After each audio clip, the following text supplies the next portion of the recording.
ശ്രീകൃഷ്ണപുരത്ത് saint Dominic സ്കൂളിലെ 9ാം class വിദ്യാർത്ഥിനി ആത്മഹത്യ ചെയ്ത സംഭവത്തിൽ വിദ്യാർത്ഥിനിയുടെ വീട് ബാലാവകാശ commission chairperson Manoj Kumar, commission അംഗം കെ ഷാജു എന്നിവർ സന്ദർശിച്ചു.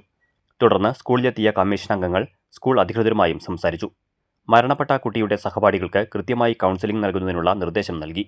തിങ്കളാഴ്ച മുതൽ ജില്ലാ ചൈൽഡ് പ്രൊട്ടക്ഷൻ യൂണിറ്റിന്റെ നേതൃത്വത്തിൽ കുട്ടികൾക്ക് കൗൺസിൽ ഉണ്ടായിരിക്കും.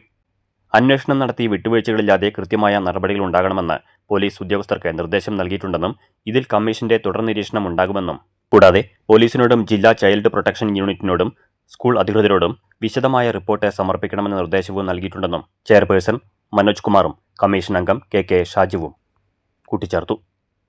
ഹനിക്കാത്ത രീതിയിൽ അവരുടെ അവകാശങ്ങൾ നിലനിർത്തിക്കൊണ്ട് നല്ല നിലയിൽ ഗൈഡ് ചെയ്യാൻ ആവശ്യമായ നടപടികൾ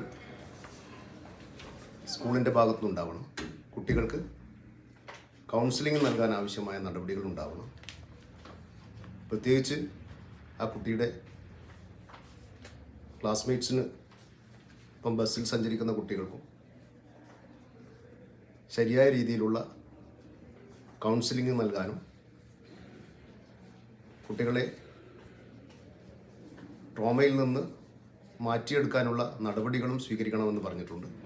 അതോടൊപ്പം ജില്ലാ ചൈൽഡ് പ്രൊട്ടക്ഷൻ യൂണിറ്റിന് നിർദ്ദേശം നൽകിയിട്ടുണ്ട്. തിങ്കളാഴ്ച മുതൽ ജില്ലാ ചൈൽഡ് പ്രൊട്ടക്ഷൻ യൂണിറ്റിൻ്റെ ഭാഗമായിട്ടും കുട്ടികൾക്കുള്ള കൗൺസിലിംഗ് ഉണ്ടാകും.